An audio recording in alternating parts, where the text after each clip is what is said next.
సమయంలో మహిమక లెంటు ధ్యాన స్రవంతి వీక్షకులందరికీ కూడా ప్రభైన యేసు క్రీస్తు నామంలో శుభములను తెలియజేస్తూ నాకు ఈ అవకాశం కల్పించినటువంటి యూత్ డిపార్ట్మెంట్ వారికి మరి బెన్హర్ బాబు గారికి యానిస్ మోజెస్ గారికి ప్రభునామములో శుభములు. మన అధ్యక్ష మండలపు పీఠాధిపతులైనటువంటి reverend doctor P Isaac Varaprasad తండ్రి గారికి కూడా ఈ సమయంలో శుభములు కృతజ్ఞతలు తెలియజేస్తూ ఈ సమయంలో మరి లెంటు ధ్యాన స్రవంతిలో దేవుని యొక్క వాక్యమును మనం ధ్యానం చేసుకుందాము.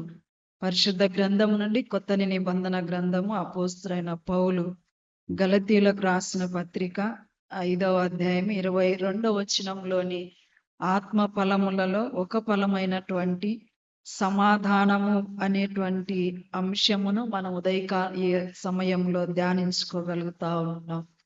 ఈ యొక్క వాక్య ధ్యానమునకు ముందు మనం తలలు వచ్చి చిన్న ప్రార్థన చేసుకుందాం. మాట్లాడగలిగే మా దేవ, కృపా సత్య సంపూర్ణుడమైన మా తండ్రి, నీ దాసరాలైన నన్ను మీ సిలువ చాటున మరుగుపరిచి మీ మెల్లని స్వరమును మాకు అనుగ్రహించండి దేవా. మరి ప్రత్యేకంగా తలపెట్టినటువంటి యూత్ డిపార్ట్మెంట్ బిడ్డలందరినీ కూడా యవనస్తుల దేవా, వారి జీవితాలలో ఒక నూతన మార్పు కలిగిన తండ్రి, మీ కొరకు సమర్పణ కలిగి నీకు ఉపయోగపడగలిగే బిడ్డలుగా ఉండునట్లు ఈ కార్యమును దీవెనకరముగాను అనేకులకు ఆశీర్వాదకరంగా ఉండుటకు సహాయం చేయమని నీ దాసనాలు కూడా మీ శిలువ చాటున మరుగుపరిచి మా నోటిని మేము బూరగా చేసుకొని మీరే మహిమ పొందుమని యేసు నామంలో ప్రార్థిస్తున్నాము తండ్రి, ఆమేన్.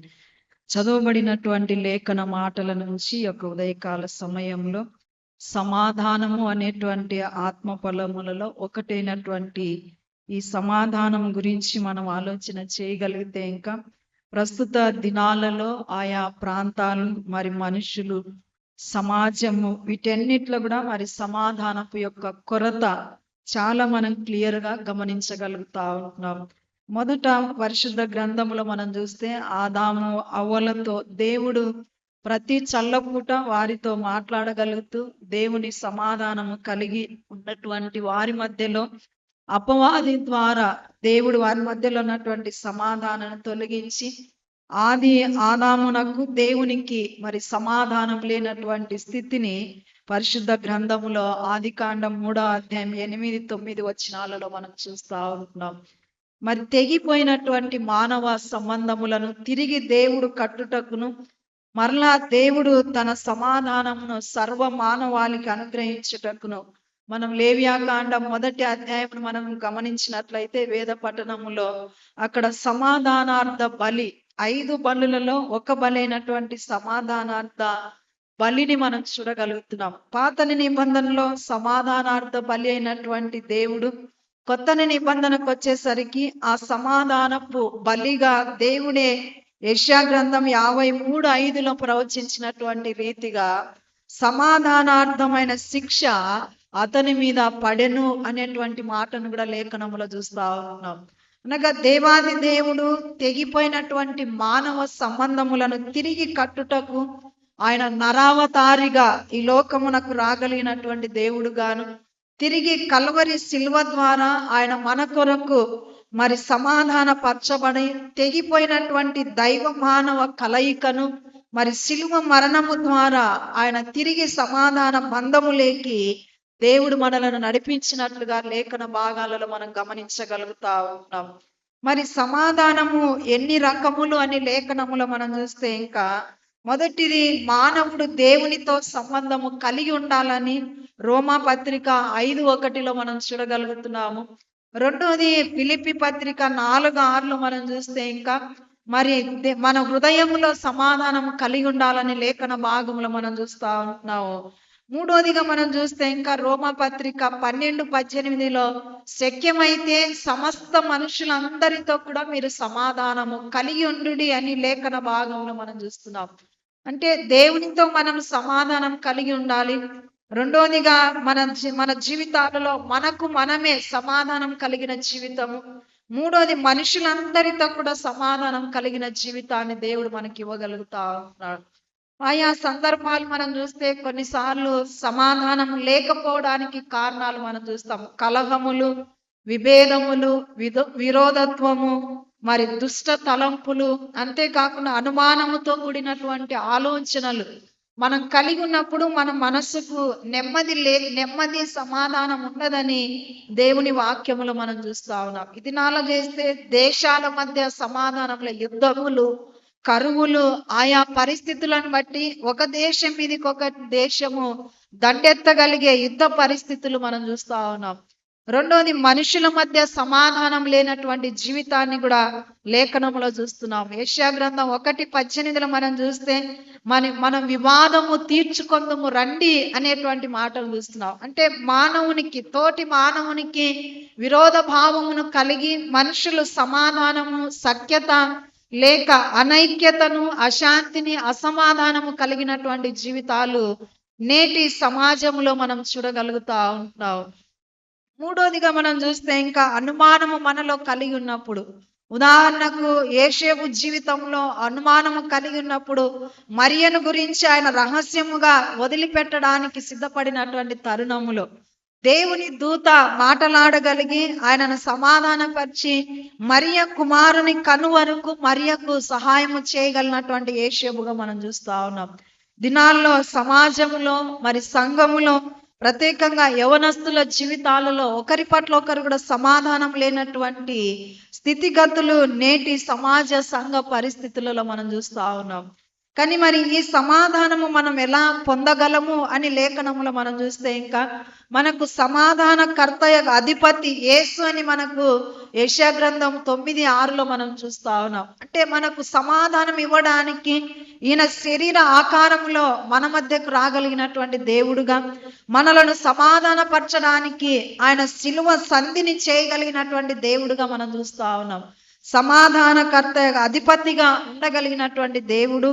మరి కొలస్సీ పత్రిక 1:19-20 మనం చూస్తే శిలువ ద్వారా సంధి చేసి తన కుమారునితో మనలను సమాధానపరచెను. అంటే శిలువ ద్వారా, మరి శిలువ 4 దిక్కులను చూపించడాన్ని మనం చూస్తాం. సమాజంలో ఉన్న ప్రతి వారిని కూడా ఆయన ప్రేమించి తన శిలువ ద్వారా సమాధానమును, తన శిలువ ద్వారా నిత్య రక్షణను, తన శిలువ ద్వారా మనలందరినీ కూడా ప్రభు యొక్క సమీపముగా ఆయన పాదముల చెంత కూర్చొని ఆయన బోధ వినగలిగేటువంటి భాగ్యాన్ని దేవుడు మనకు కలగజేస్తా ఉంటున్నాడు.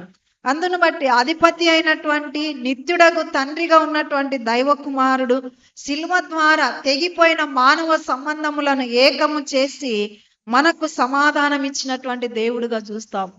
ఉదాహరణకు మనము ఎఫెసీ పత్రిక 2:14-16 మనం చూస్తే అక్కడ ఉభయులను ఏకము చేసినటువంటి దేవుడుగా, అన్యులకు యూదులకు మధ్యలో ఆ పోరాటము కలిగి సమాధానం లేనటువంటి స్థితిలో ఉన్నటువంటి సందర్భంలో మరి అపోస్తలుడైనటువంటి పౌలు అంటున్నాడు, మరి ఆయన అన్యజనులను యూదులను ఒక చోట చేర్చగలిగి ద్వేషమును శిలువ ద్వారా సంహరించి మనలందరినీ కూడా ఏకము చేయగలిగిన దేవుడుగా, యెరూషలేము దేవాలయంలో 4వ ఆవరణంలో అన్యజనులకు ఏర్పాటు చేయబడినప్పుడు ఆలయానికి ఆ ఆవరణమునకు మధ్యలో ఉన్నటువంటి గోడను పౌలు అంటాడు, ఆ మధ్య గోడను పగలగొట్టి మనలను ఏకము చేసి తండ్రితో మనలను సమాధానపరిచెను. దినాల్లో మనం ఎన్నో అడ్డుగోడలు నిర్మించుకోగలుగుతా ఉంటున్నాం. మన ఇగో ద్వారా నేనేంటి వాళ్ళకంటే తక్కువ అనేటువంటి స్వభావములతో, ఆ యొక్క రోషముతో కొన్నిసార్లు మన జీవితాలలో అనేకమైన అడ్డుగోడలు మనకు మనమే నిర్మించుకొని మన పొరుగు వారితో, మన సంఘములో తోటి సహోదరులతో, తోటి సంఘ విశ్వాసులతో మనము అనైక్యతను కలిగిన జీవితాన్ని యేసుక్రీస్తు ప్రభు ఆ శిలువ ద్వారా ద్వేషమును సంహరించగలుగుతున్నాడు.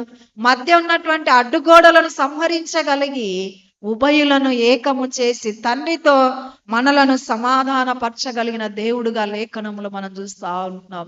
ఉదాహరణకు మనం చూస్తే మరి యాకోబు సహోదరుడైనటువంటి యాషావు, ఇరువురు కూడా అన్నదమ్ముల మధ్య శత్రుత్వము, చంపకోగలిగేటువంటి పగను కలిగి ఉండడాన్ని మనం చూస్తాం. కానీ యాకోబు ఒక దినాన ఎబ్బోకు రేవు దగ్గర తనకు తాను దేవునితో సమాధానము పొందగలిగి నూతన పరచబడి తర్వాత తన అన్నతో కూడా సమాధాన పడినట్లుగా ఆదికాండంలో మనం 33:4 మనం చూస్తే ఇరువురు సహోదరులు యాషావు యాకోబు ఇరువురు కలుసుకొని వారిద్దరు కూడా ముద్దు పెట్టుకొని కౌగలించుకొని కన్నీరు కార్చడాన్ని మనం లేఖనంలో చూస్తున్నాం. అంటే అపోస్తలుడైన పౌలట మీరు పవిత్రమైన ముద్దును పెట్టుకొనుడి అనే మాటను మనకు రోమాపత్రిక 16వ అధ్యాయంలో మనం చూడగలుగుతా ఉన్నాం. కనుక ఈ సహోదరులు ఇరువురిలో ఉన్నటువంటి శత్రుత్వం తొలగిపోయి సహోదరులు ఇరువురు కూడా ఐక్యపరచబడి సమాధానపరచబడినట్లుగా ఆది కాండంలో చూస్తా ఉన్నాం. రెండోది మనం చూస్తే ఆది కాండం 45వ అధ్యాయం 14-15 వచనాలలో కూడా ఏషేము తన అన్నలు కూడా వారు ఏషేమును చంపాలనుకొని ఇస్మాయిలులో కమ్మి వేసినప్పుడు కరువు కాలంలో యాకోబు యొక్క 11 మంది కుమారులు ఆ దేశానికి ఆహారం కొరకు వెళ్ళగలిగినప్పుడు మరి ఏషేము తన అన్నలను చూడగలిగినప్పుడు చూస్తున్నాం. తర్వాత అంటున్నాడు ఏషేము తన సహోదరులతో సమాధాన పడినట్లుగా లేఖనంలో చూస్తా ఉన్నాం. అంటే దేవుని యొక్క వాక్యంలో మొదట మనం దేవునితో సమాధాన పడగలుగుతున్నాం. రెండోది మన తోటి సహోదరులతో కూడా సమాధాన పడగలిగే ఆ జీవితాన్ని కూడా దేవుడు మనకు కలగజేస్తా ఉన్నాడు. మనం తోటి వ్యక్తులతో సంఘముతో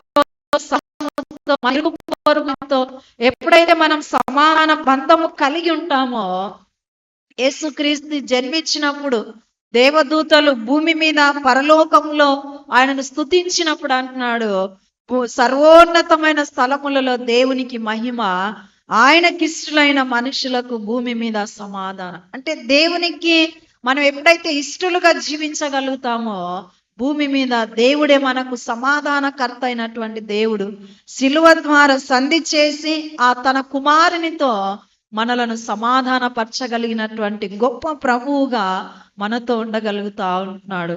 చివరిగా మనం చూస్తే మరి దేవునికి ఇష్టమైన వారుగా ఎలాంటి సమాధానము మనం కలిగి జీవించాలని లేఖన భాగాలలో మనం చూస్తే ఇంకా మరి రోమాపత్రిక 5:1 మనం చూస్తే అంటున్నాడు మన విశ్వాసము ద్వారా నీతిమంతులుగా తీర్చబడినటువంటి మనము దేవునితో సమాధానము కలిగి ఉందుము. విశ్వాసములో నీతితో కూడినటువంటి జీవితము నీతిమంతులుగా చేయబడినటువంటి మనము దేవునితో సమాధానము కలిగి జీవించే ఆ శ్రేష్ఠ కృపను దేవుడు మనకి ఇవ్వగలుగుతున్నాడు. దేవునితో మనం ఎప్పుడైతే సమాధానము కలిగి ఉంటామో దేవుడు మన పట్ల కార్యములు చేయగలిగే దేవుడుగా రోమాపత్రిక 16:21 మనం చూస్తే సమాధానకర్తయగు దేవుడు సాతానుని మీ కాళ్ళ కింద శీఘ్రముగా తొక్కివేయును. అంటే అపవాది మనకు కలిగించే విరోధత్వం కావచ్చు, నెమ్మది లేని జీవితం కావచ్చు, అనుమానము కావచ్చు, దుష్టత్వం కావచ్చు, తోటి మనుషుల మధ్య సమాధానం లేని గోడలు మనం నిర్మించుకోగలిగితే వాటి అన్నిటిని దేవుడు అంటాడు అపవాదిని మన కాళ్ళ కింద శీఘ్రముగా తొక్కి వేస్తున్నటువంటి దేవుడుగా మనతో ఉండగలుగుతా ఉన్నాడు. మూడోదిగా మనం చూస్తే అంటే ఒకవేళ మనం అర్పణ అర్పిస్తున్నప్పుడు మత్తయి సువార్త 5 మనం 23-24 వచనాలలో చూస్తే దేవుని మనం ప్రార్థిస్తున్నప్పుడు లేక అర్పణ చెల్లించినప్పుడు మనకు సమాధానము లేదని జ్ఞాపకం వస్తే యేసు ప్రభువులు వారు అంటున్నాడు అక్కడే నీ బలిని వదిలిపెట్టి నీ అర్పణ విడిచిపెట్టి మొదట వెళ్ళి నీ సహోదరునితో నువ్వు సమాధాన పడుము. మనం సమాధానము కలిగి ప్రార్థన జీవితము, సమాధానము కలిగి వాక్య ధ్యానము కలిగిన జీవితము, సమాధానము కలిగి దేవుని పట్ల సమర్పణ కృతజ్ఞత కలిగినటువంటి జీవితాన్ని దేవుడు మనకు ప్రసాదించగలుగుతా ఉంటున్నాడు. ఈ రీతిగా మనం జీవిస్తే ఇంకా ప్రభు అంటున్నాడు సమాధాన పరచువారు ధన్యులు, వారు దేవుని కుమారులు అనబడదురు.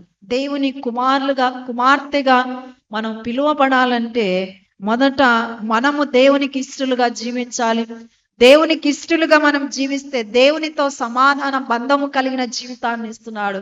సమాధాన బంధము మనం ఎప్పుడైతే దైవ కుమారునితో మనం కలిగి ఉంటామో అప్పుడు అపవాది కార్యములన్నింటినీ కూడా దేవుడు మన పక్షమున దూరపరచగలుగుతా ఉంటున్నాడు. చివరిది అంటున్నాడు ఈ సమాధానం మనం కలిగి ఉంటే 133వ కీర్తన సహోదరుల ఐక్యత కలిగి ఉండినప్పుడు అది ఒక సువాసనగా ఆ కీర్తనకారుడు వర్ణించగలుగుతున్నాడు. కనుక ఈ లెంటు ధ్యాన స్రవంతిని వీక్షిస్తున్నటువంటి వారును మరి ప్రత్యేకంగా యవనస్తులు కూడా మరి తమ జీవితాలలో సమాధానము కలిగి భూమి మీద దేవుని రాజ్యమును కట్టగలిగేటువంటి యవన కుమారులుగా కుమార్తెలుగా దేవుని రాజ్యమునకు అనేకులను సిద్ధపరచబడుతూ సమాధానకర్త అయినటువంటి ఆ దేవుల్లో నిలిచి బహుగా ఫలించగలిగే ఆత్మ ఫలములు మనం సమృద్ధిగా పొందుకొని ఆయన శిలువ కార్యమునకు మనం న్యాయము చేకూర్చగలిగే సమాధానముతో భూమి మీద వర్ధిల్లేటువంటి ఆ కృపను, దేవుని కొరకు సాక్షులుగా జీవించేటువంటి ఆ భాగ్యమును దేవుడు మనకు అనుగ్రహించును గాక. ఆమేన్. ప్రార్థన చేస్తున్నాం. పరిశుద్ధత కలిగిన మా ప్రియ పరలోకపు తండ్రి, ఈ సమయంలో మా జీవితాలలో మేము కూడా తండ్రి మీతోను, తోటి మనుషులతో, సంఘముతో, విశ్వాసులతో దేవా మరి సమాధానము కలిగి నా తండ్రి మేము ఈ లోకంలో జీవించుటకు మీ కృపా సహాయం దయచేయండి. సమాధాన అధిపతి అయినటువంటి మీరు తండ్రి, మేము మీలో సమాధానము కలిగి నీ కుమారులుగా మేము జీవించేటువంటి భాగ్యము భూమి మీద ఒక సువాసనగా వర్ధిల్లుటకు సహాయం చేయమని యేసయ్య పరిశుద్ధ నామములో ప్రార్థిస్తున్నాము తండ్రి. ఆమేన్.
సూర్య తేజస్సుండా సిల్వకే చెల్లునా విముక్తి చెల్వమోపనందరిన్ చేరనాకు ముక్తి చెల్వమోపనందరిన్ చేరనాకు ముక్తి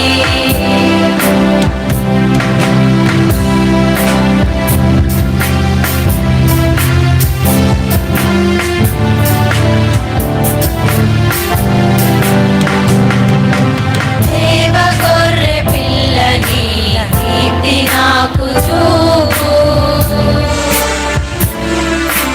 జీవన ప్రభావముల్ పావనుండనేపు సిల్వకే చెల్లునా విముక్తి చెల్వమోపనందరిన్ చేరనాకు